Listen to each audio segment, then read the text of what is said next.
अरब के शेखों को कैसे शाकाहारी बना रहे मोदी। मोदी ने पश्चिमी देशों के राष्ट्राध्यक्षों को कैसे बनाया शाकाहार प्रेमी। कैसे मोदी की प्रेरणा से नॉन वेजिटेरियन फूड से ज्यादा टेस्टी बनाए जा रहे हैं वेजिटेरियन फूड। दोस्तों, प्रधानमंत्री नरेंद्र मोदी छोटे से छोटा कदम भी बहुत सोच समझकर उठाते हैं। अपने छोटे छोटे कदमों में भी मोदी इस बात का ख्याल रखते हैं कि उसमें भारत और सनातन की संस्कृति की खुशबू जरूर हो। उनके उस कदम से सनातन संस्कृति की सुंदरता अधिक से अधिक लोगों तक पहुंचे। पीएम मोदी जब से प्रधानमंत्री बने हैं तब से कोई भी विदेशी नेता भारत आता है या वो खुद विदेश जाते हैं या कोई और इंटरनेशनल प्रोग्राम होता है तो उनकी कोशिश रहती है कि सनातन की सुगंध हर तरफ फैले और उस सनातन की सुंदरता को दुनिया का हर शख्स और जीव महसूस कर सके। दोस्तों, सनातन में शाकाहारी खाने का काफी महत्व बताया गया है, पर आज के युग में मांसाहार का चलन ज्यादा है और ऐसी धारणा बन गई है कि शाकाहारी खाना ज्यादा टेस्टी नहीं होता। लेकिन ये सच नहीं है। सच ये है कि शाकाहारी खाने को अगर पूरी पाक कला के साथ बनाया जाए तो वैसा लजीज खाना मिलना मुश्किल है। दोस्तों, पीएम मोदी बड़ी तेजी से सनातन के शाकाहारी व्यंजनों के ब्रांड एम्बेसडर बनते जा रहे हैं। आपको इस वीडियो में हम बताएंगे कि कैसे वो पूरी दुनिया में शाकाहार यानी वेजिटेरियन फूड की ब्रांडिंग कर रहे हैं। बस आप देखते रहिए द कर्मा।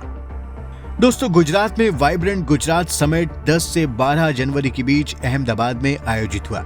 इसमें 36 देशों ने शिरकत की। संयुक्त अरब अमीरात के राष्ट्रपति शेख मोहम्मद बिन जायद अल नहयान इस समिट के चीफ गेस्ट रहे। उसके पहले 9 जनवरी को ग्लोबल ट्रेड शो भी आयोजित हुआ।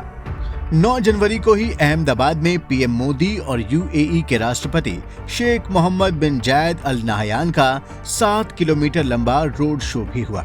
रोड शो के बाद अहमदाबाद में पीएम मोदी और शेख मोहम्मद बिन जायद अल नहयान जब रात्रि भोज पर बैठे तब इस डिनर पार्टी के जरिए वेजिटेरियन फूड की ब्रांडिंग की गई। डिनर पार्टी पूरी तरह से शुद्ध शाकाहारी थी। इसमें ऐसे ऐसे शाकाहारी व्यंजन थे जिनका नाम सुनकर ही आपके मुंह में पानी आ जाएगा। यूएई के शेख के लिए खास तौर पर पनीर लौंग लत्ता, अवधी दाल, सब्ज दम बिरयानी, केसर शबनम रसमलाई बनाई गई थी। इसके अलावा शेख को जो परोसा गया उसमें अनार अमृत, मेडिटेरियन सैम्पलर, जवार और बादाम का शोरबा, पुदीना ब्रोकली, पनीर सब्ज रोल, लिलवा कचौरी, तवा पनीर मसाला, भरवान गुच्ची, भिंडी बाकर, राविया बटाकानू शाक, गुजराती दाल और लविंग भट्ट शामिल थे।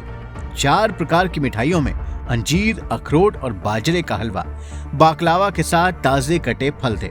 इसके अलावा डिनर में वेलकम ड्रिंक से लेकर खमन, खांडवी, राजभोग, श्रीखंड, घुघरा और नाचोस भी परोसे गए। दोस्तों, 10 जनवरी को पीएम मोदी ने ग्रैंड अंदाज में गुजरात वाइब्रेंट समिट का उद्घाटन किया। इस समिट के दौरान भी सिर्फ शुद्ध शाकाहारी खाने की ही व्यवस्था की गई। अगर लंच और डिनर के मेन्यू कार्ड को देखें तो इसमें एक से बढ़कर एक वेजिटेरियन डिश शामिल है।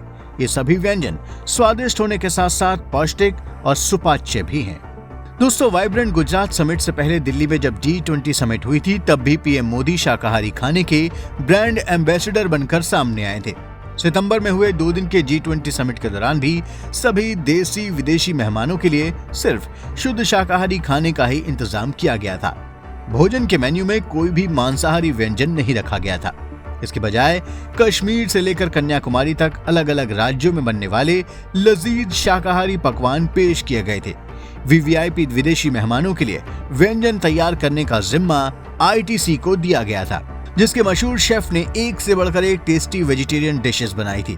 इनमें बिहार का लिट्टी चोखा और हरी मिर्च लहसुन की चटनी, राजस्थान का अजवाइन का लच्छा पराठा और गट्टे की सब्जी, बंगाल का घी भात, कश्मीरी रोटी और मुंबई का वड़ा पाव और मसाला भेलपुरी और मिजोरम का ग्रीन मोमो जैसे आम लोगों के खाने भी शामिल थे।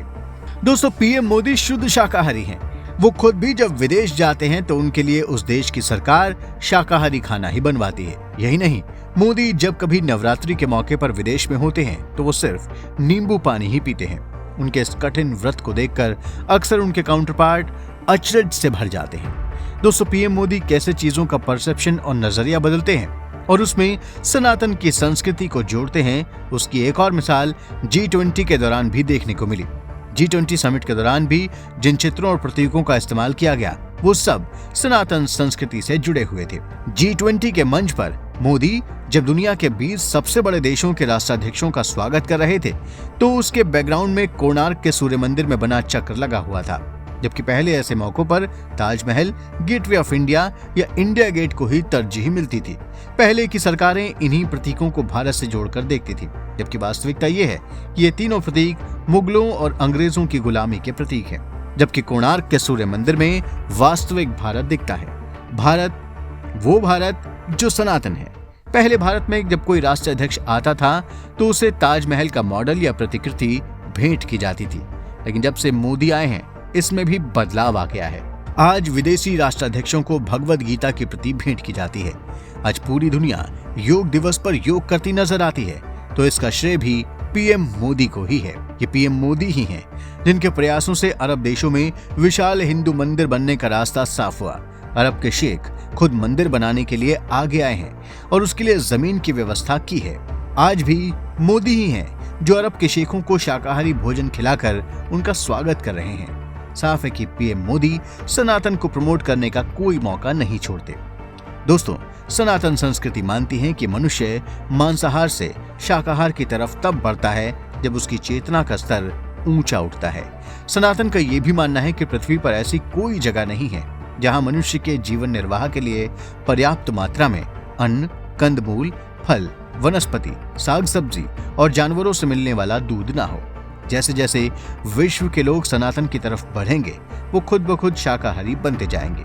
दोस्तों, शाकाहारी खाने का ब्रांड एम्बेसडर बनते जा रहे पीएम मोदी पर हमारा ये वीडियो आपको जरूर पसंद आया होगा। अब आप इसे लाइक और शेयर करें और हमारे चैनल को भी सब्सक्राइब करें और हाँ, नोटिफिकेशन के लिए बेल आइकन दबाना बिल्कुल ना भूलें। धन्यवाद।